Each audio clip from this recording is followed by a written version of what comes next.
Entonces esta presentación se llama Todo lo demás, porque son todo lo demás que aprendí del diseño a base de, así, de trancazos vilmente, pero que en la escuela nadie me dijo, porque pues ser diseñador es muy complejo.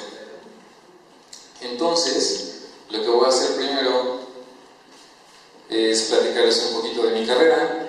O sea, yo decidí cómo estudiar diseño industrial, porque siempre soy una persona que construye desde chiquito. Yo soy el niño así que frustraba mucho a los otros niños, porque siempre estaba armando casas y aviones y coches y dibujando.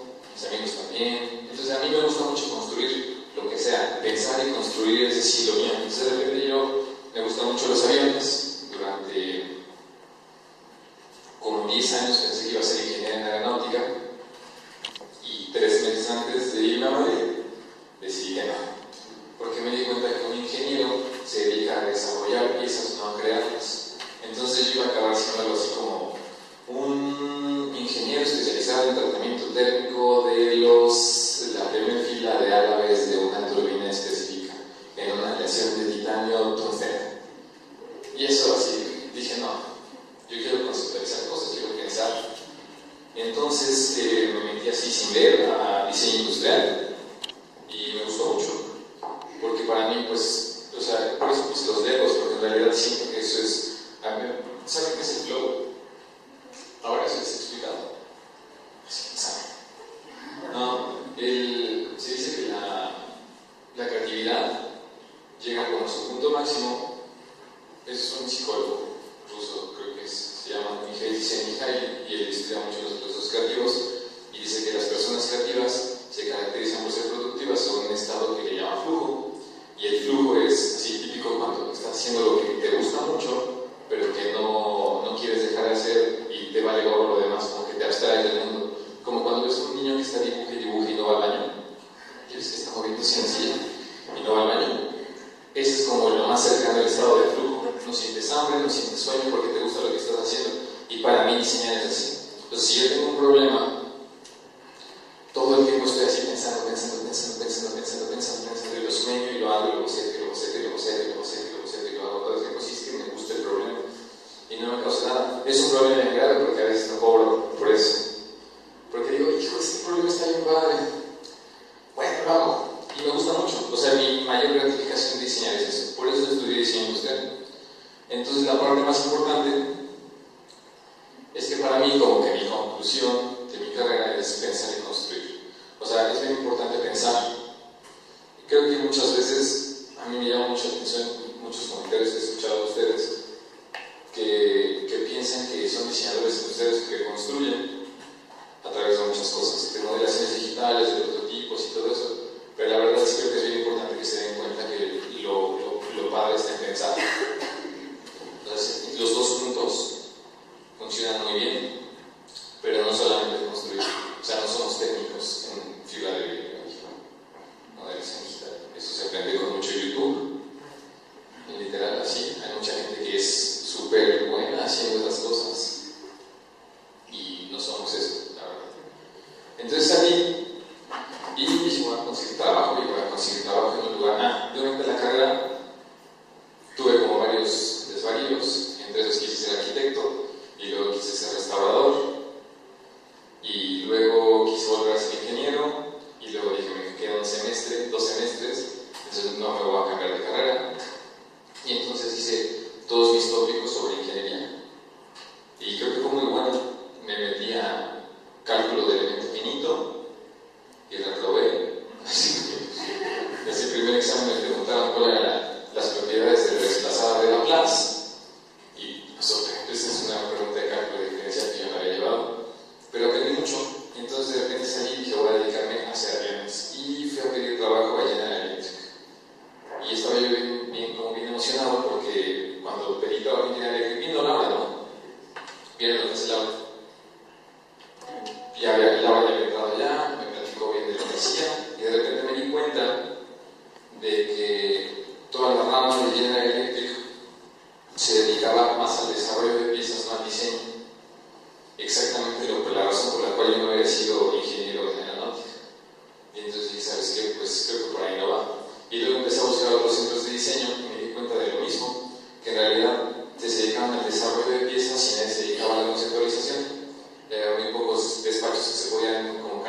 por eso, y de esos despachos se caracterizaban por ser chiquitos. Entonces, si yo iba a entrar a una empresa, lo más seguro es que iban a pasar 5 años y yo no iba a poder subir, porque arriba de mí iba a estar el dueño y el dueño me va a decir, ah, sí, ahora tú eres el dueño. Entonces siempre me meto así, sin ver. Pero la verdad es que he aprendido muchas cosas porque no veo venir y no dudo. Entonces, esa fue una. Agarré y dije, ¿sabes qué? Si voy a hacer proyectos, pues fácil. Yo solito puedo. Fui, empecé a ofrecer servicios. Me gustaba mucho esta etapa porque era como súper, como que me la creía toda, ¿no?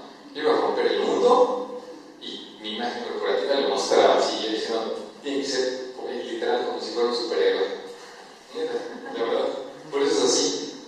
Me gustan mucho, somos estos niños y todo eso. Pero lo que pasó fue, me empecé a involucrar con proyectos de CONACYT. Este fue mi primer proyecto. Esto fue lo que aprendí a hacer en Elemento Finito. Tenía que diseñar un sistema para mover una máquina que produce nitrógeno para llenar llantas de camión, que fue un proyecto de estímulos de la innovación de CONACYT. Y la conceptualización estuvo bien. De hecho, ya que estuve revisando todos los reportes, creo que estuvo bastante bien. No sé qué me pasó después. No. Pero está muy bien. Pero lo que pasó fue que empecé a notar que el proyecto era muy complejo. Muy complejo. Y entonces creo que después de freelancear, un buen rato me di cuenta de que yo no quería freelancear cosas chiquitas.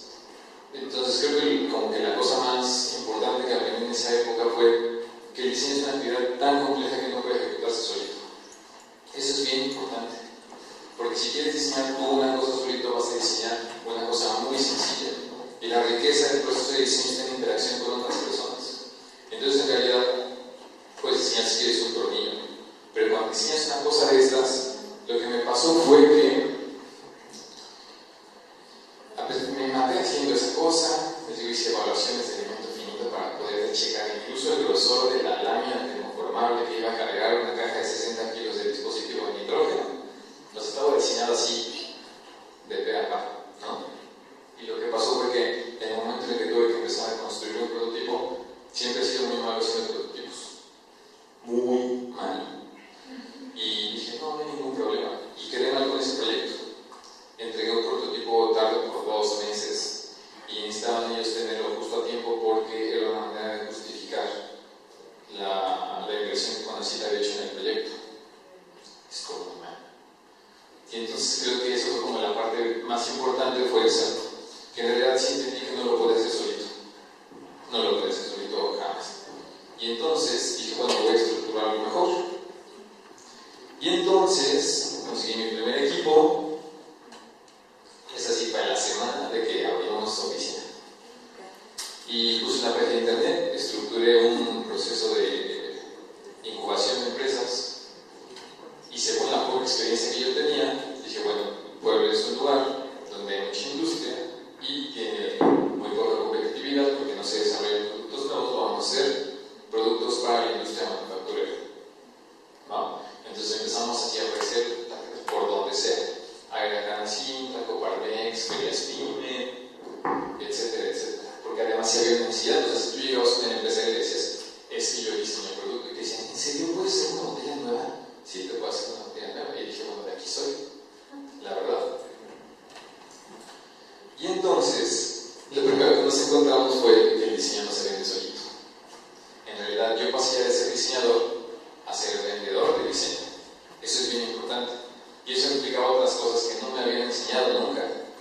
Porque en realidad yo no sabía vender y además yo no sabía, yo era una persona que hablaba de diseño para diseñadores y te explicaba de muchas cosas. Te hablaba de la conceptualización, como si les diera a ustedes, de la semántica del producto, que siempre me ha gustado un buen, de lo que podía hacer al respecto, de las pruebas técnicas, de qué es un QFD, cómo se generan especificaciones técnicas para el producto, y el empresario no entendía nada. Además de eso, empecé a quitar como tiempo de diseño porque yo pensaba que me iba a quedar, como era mi oficina, yo iba a hacer lo que yo quería, y entonces yo iba a diseñar. Pero si yo no salía a vender, nadie iba a vender.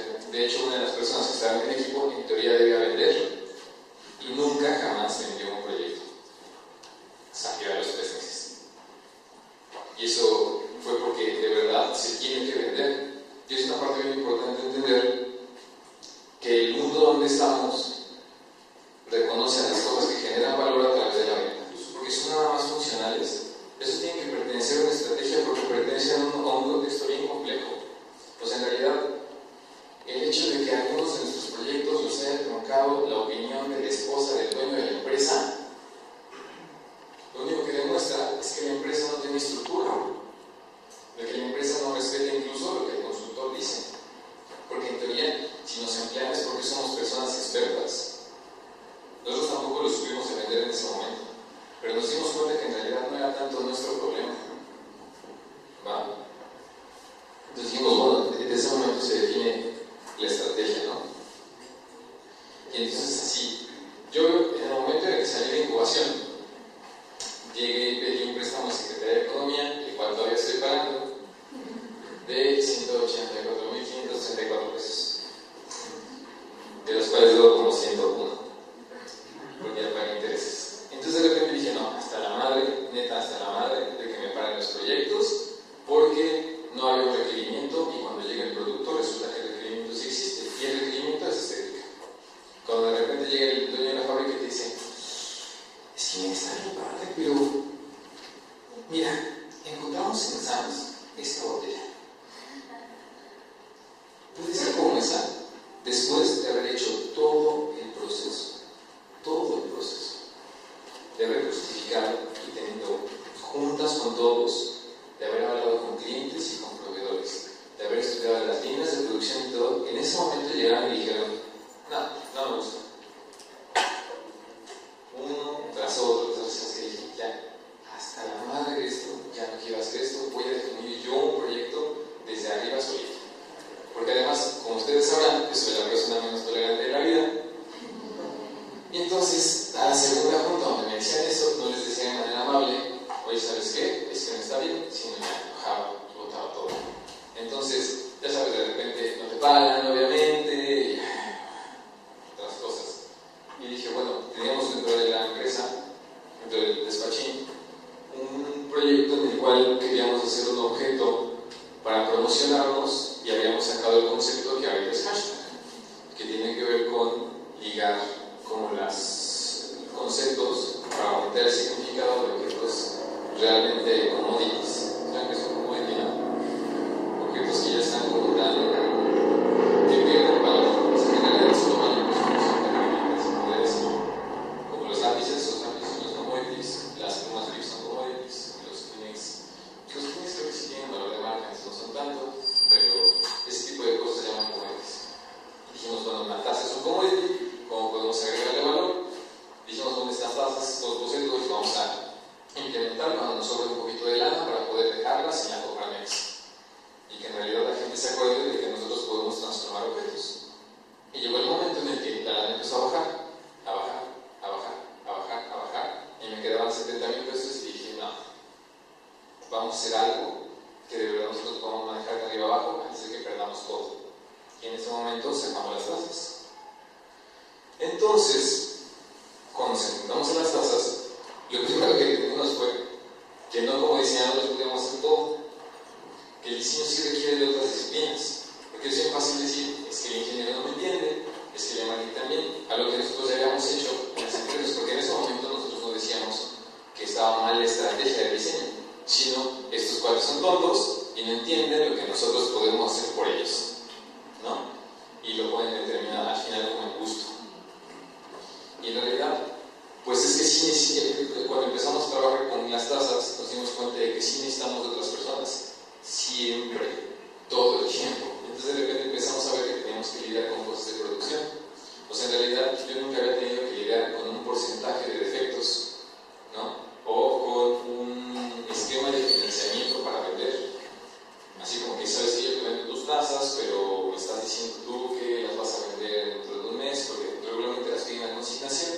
Entonces yo tengo que sacar como un periodo de financiamiento equivalente al promedio en el que tú vendes la tasa para sumársela al precio, porque entonces en teoría te estoy prestando dinero, porque estoy prestando las tasas. Y como no puedo fiarme en tu efectividad de venta, entonces tengo que cargarte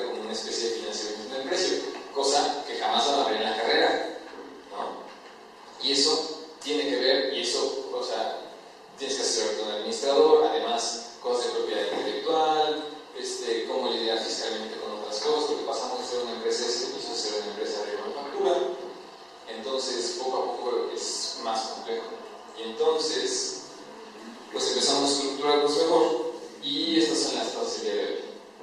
Y la verdad es que la conclusión de todo esto es que el diseño sí funciona. O sea, la verdad que una de las cosas que yo pensaba, y perdón el escenario es, pues a lo mejor si estoy bien tarugo y todo lo que le estoy diciendo a las empresas de verdad no es cierto, y eso, y si hago las cosas de la manera que yo digo, a lo mejor no sale bien, ¿no?